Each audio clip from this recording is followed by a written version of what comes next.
Okay, so ready? All right, let's do this. Always ready. Well, hello there, troopers. Hello. Welcome back to General Kenobi's Bunker. We are here at San Diego Comic Con 2025. Hasbro Pulse Group with the man, the myth, the legend, Steve. How you doing? I'm very well. How are you doing? Doing good. My voice is going. And I wonder why. You've been talking to everybody. I've been shouting a lot, man. Oh my You've been goodness. talking to everybody. So today is Friday. So technically, first day of the weekend. Yeah, right? It feels like 2 more days. I love it. Well, there you go. Yeah, and actually, I want to start off with that. So, what does it mean for you to come back to SDCC after quite a while, right? 7 years. It's been 7 Yeah. years since I came out. I came in 18. I was meant to come in 19. Didn't make it. Was Right. throwing up. Literally the night before. Yeah. And I came away and I was doing some other stuff at Hasbro. Came back working on Marvel, and then now looking after Marvel and Star Wars fan product, which is very close to my heart. Yes. Because you guys need a lot of love and attention. And so to be able to come back and do 2 panels today, my adrenaline is like rocket. But I Yeah. love it. I'm introverted by nature.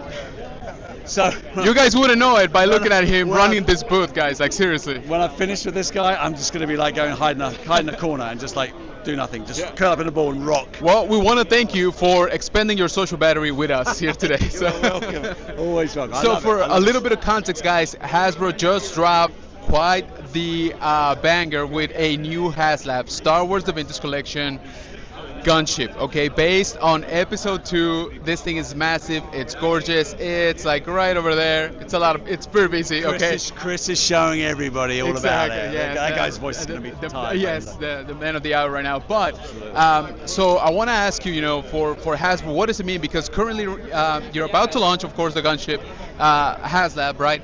And you have currently a GI Joe also right in the Yeah. works. So that sounds busy. So how does that? I love a little friendly competition, a little bit of There that. you That's go. so good. No, I mean, look, we've all got fans. We've all got fan communities. Sometimes they overlap. Sometimes Yes. they don't. Sometimes it's 6 inch and 3 3/4 inch. Sure. So we got to treat everyone with the same amount of love, right? So we try not to have an incredible amount of labs throughout the year, but what is it, 4 probably, something like that. Right.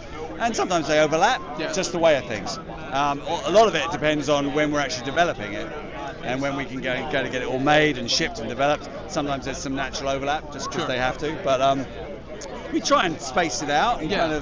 but it all depends on the different communities. But Absolutely. I don't mind that there's multiple ones, and I like the competition, especially our Joe fans. over Yeah, there.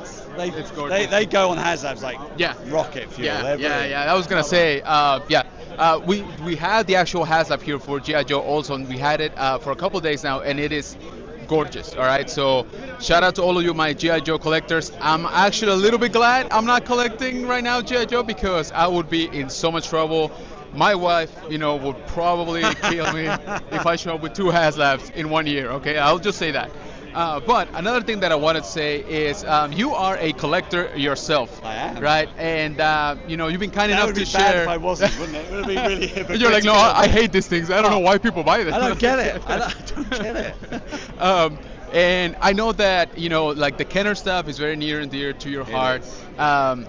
Could you tell us a little bit? How does it feel to inject maybe a little bit into that, like the retro line? For example, with Star Wars. How does that feel to see that on the shelf?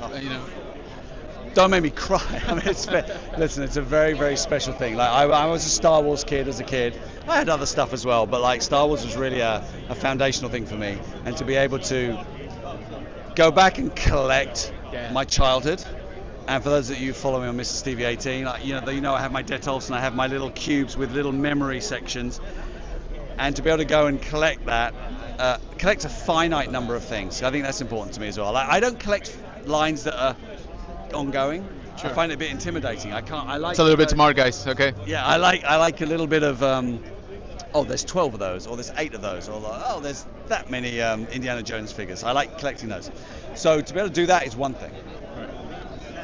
Then to be able to be fortunate enough to work with a team in a company that Right. allows me the opportunity to go and try and cause trouble and make more of those type of things. Yes. That's really exciting. Yeah. That is humble brag.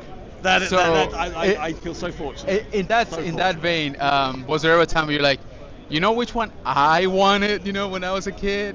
can we do this now? So there was one product that I was explicitly selfish on. Love it. Not a collector item. It was an Interactech Trooper. It's for Rogue One. Okay. And it is a 12-inch figure, Yes. limited articulation, Yes. and it has a motion sensor and an accelerometer inside it.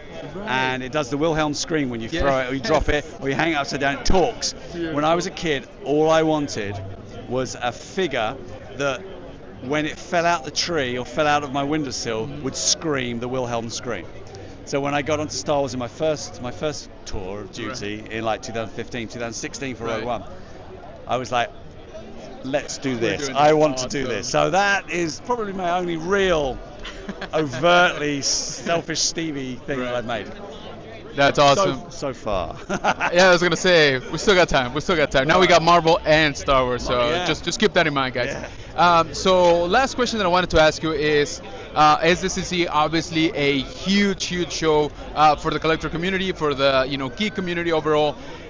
Could you tell us a little bit, because you have two of what I have seen are some of the most popular exclusives in the whole show, which is the Episode 3 Anakin and Obi-Wan Black Series, right there, exactly, and the Savage Land Marvel Legends 3-pack, which is Over there. yeah, just over there. So I wanted to ask, how do you guys land on something like that? Like, cause it's it's an important show, right? To provide Yeah. the fans with something exclusive, but at the same time, something that collectors are going to appreciate, right? So how do you guys find that balance? Well, if I'm honest, I try and give the team freedom to kind of just come up with what they really want. Okay. Like, what do you really fancy? What do you think's going to really resonate? I don't go in and say, oh, it's got to be this, and this. SDCC is a special time, and it's a time when you can kind of do whatever you want, and it like okay, we want to do it. We want to do Obi-Wan and Anakin. We want to do Revenge of the Sith. Can we put it on the platforms and stuff? And I'm like, yeah, you can do whatever you want. It's San Diego Comic-Con. People are hyper for everything. Do that. Do it in a nice bit of packaging. Absolutely. And people come in for exclusiveness and specialness. Yeah. So that's what we're going to give them. So, we're talking Rogue and Shana She-Devil for the Sauron and the Savage Land pack. Right. It's like, you go for it. Yeah. Just go for it. So, I don't even know if that answers your question. It does. Just let the team have fun and go for it.